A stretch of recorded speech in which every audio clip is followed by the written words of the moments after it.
Olá, IPCA! Hoje é segunda-feira, dia 27 de maio de 2013. Hoje completamos 400 dias lendo a Bíblia e leremos os capítulos 19 a 21 do livro de Deuteronômio. Nesses capítulos nós temos algumas das leis que já foram dadas anteriormente, seja em Levítico, seja em Números, sendo repetidas como era de se esperar nesta renovação da aliança que é o livro de Deuteronômio. E o capítulo 19, então, trata de um assunto que nós já abordamos quando discutimos o capítulo 35 de Números, que é a questão das cidades de refúgio, onde aqueles que cometessem homicídio involuntariamente, o chamado homicídio culposo, poderiam se abrigar e evitando, assim, que algum parente da vítima tentasse exercer aquele direito de vingança, o direito do vingador, tão comum nas culturas da época. A morte não planejada de alguém que não tinha ódio, não armou emboscadas para com aquele que acabou sendo morto, não deveria ser punida assim, porque em Israel o conceito da vida humana era diferente do que nas demais nações. Então, há estipulação aqui para isso, e nós já vimos isso.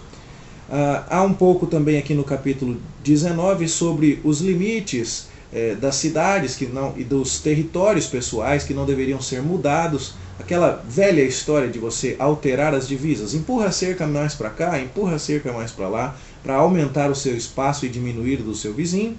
E há também aqui uma prescrição contra o falso testemunho. Alguém que levantasse falso testemunho contra outra pessoa e com isso a acusasse de um crime que fosse punido com a morte, essa pessoa deveria sim receber a pena de morte, porque ela estava profanando a lei de Deus e aquilo que ela desejava causar ao outro deveria ser causado a ela. Tudo isso é para que então ficasse muito claro a ideia de que a vida humana é sagrada e ela não pode ser tirada sem que haja realmente uma razão muito séria para isso. Esse é o princípio que está por trás desta máxima, olho por olho, dente por dente, e não um direito de vingança qualquer.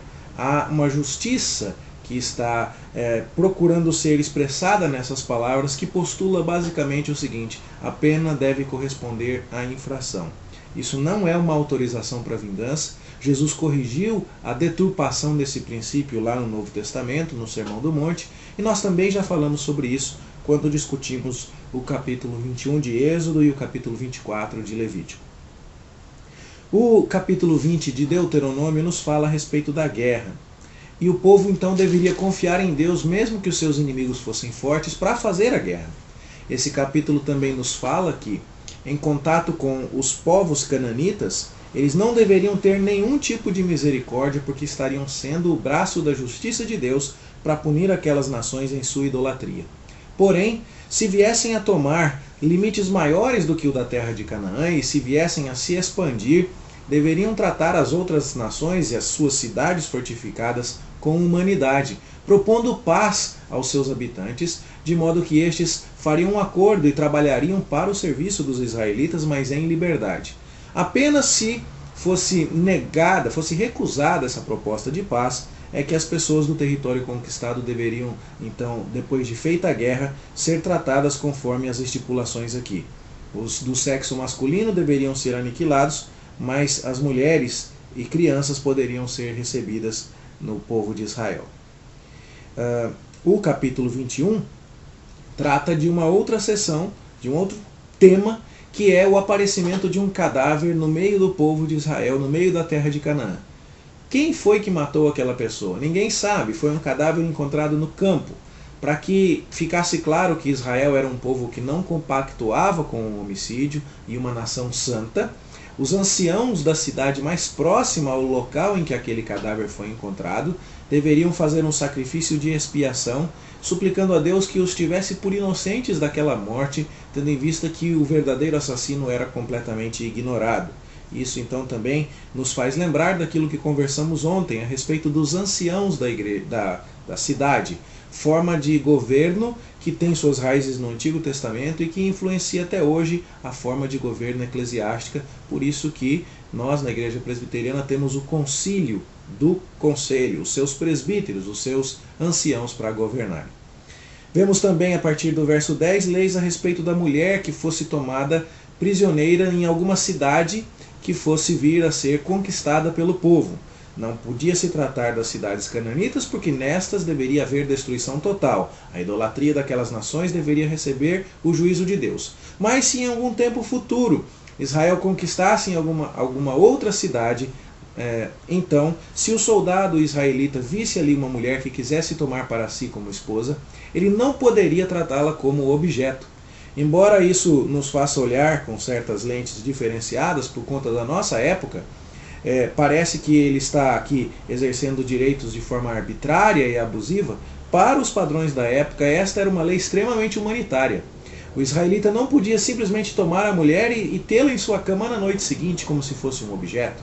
Ele deveria dar a ela a oportunidade de chorar o seu luto, de chorar a perda dos seus entes queridos. Ele deveria dar a ela 1 mês para que ela tivesse o seu lamento e possivelmente nesse tempo viesse inclusive a se acostumar e até mesmo num tempo diferente do nosso, é importante dizer, mas viesse a se afeiçoar àquele homem que a havia tomado para si.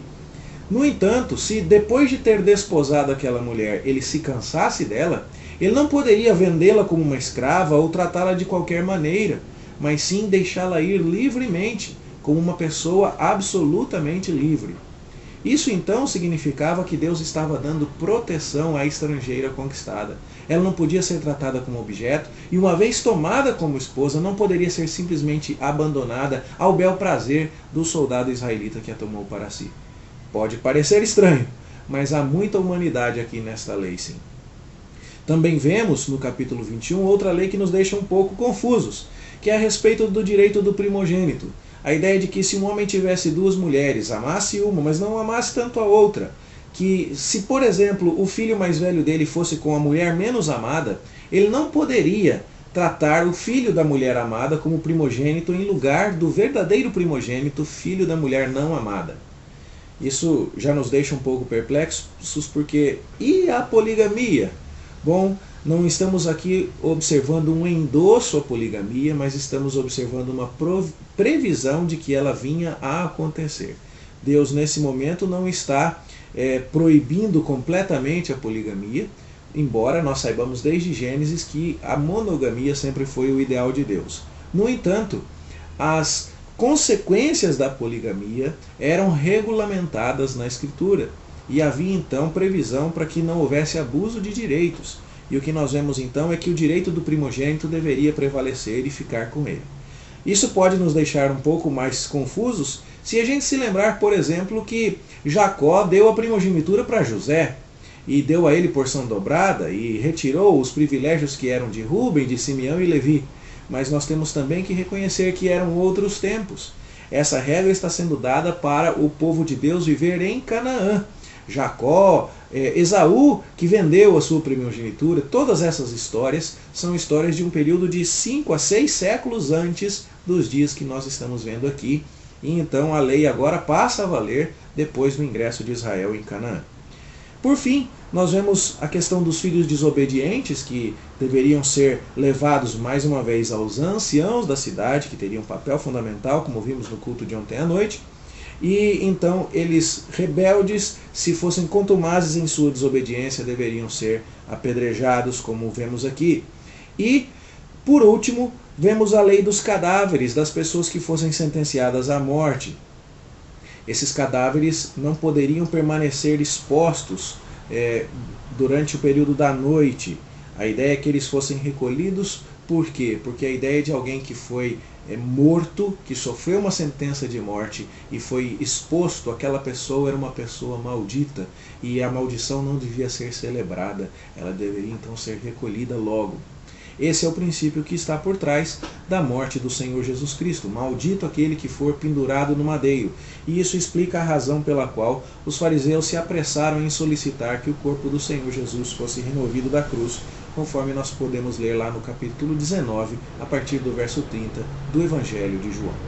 Essas são, portanto, as questões que comentamos nestes 3 capítulos de Deuteronômio, onde vemos alguma repetição, como é o caso das cidades de refúgio, alguma previsão nova com relação às cidades que passariam a ser conquistadas, com a morte do desconhecido, com a mulher prisioneira, o direito do primogênito, os filhos desobedientes e os cadáveres daqueles que que acabassem de ser executados. Há repetição, mas há alguma previsão nova, coisa que facilmente se explica. Por quê? Porque agora Israel não estaria mais no deserto, mas estaria de posse de sua terra e, evidentemente, novas situações surgiriam. Dentre os diversos princípios que podemos destacar aqui, podemos ver o quanto a lei de Deus promoveu a dignidade da mulher, promoveu a justiça, promoveu a inocência em relação à vida humana, devendo se tratar com muita seriedade as coisas no que se refere à vida humana, e temos também o importante papel dos anciãos no governo do povo judaico, coisa que discutimos à exaustão no culto de ontem, mas que também você que não esteve conosco poderá acompanhar acessando o nosso boletim na edição de ontem, dia 26 de maio de 2013. Era isso que tínhamos a comentar com você e esperamos que isso traga proveito e instrução para a sua vida. Boa leitura para você, bom estudo e até amanhã, se Deus quiser.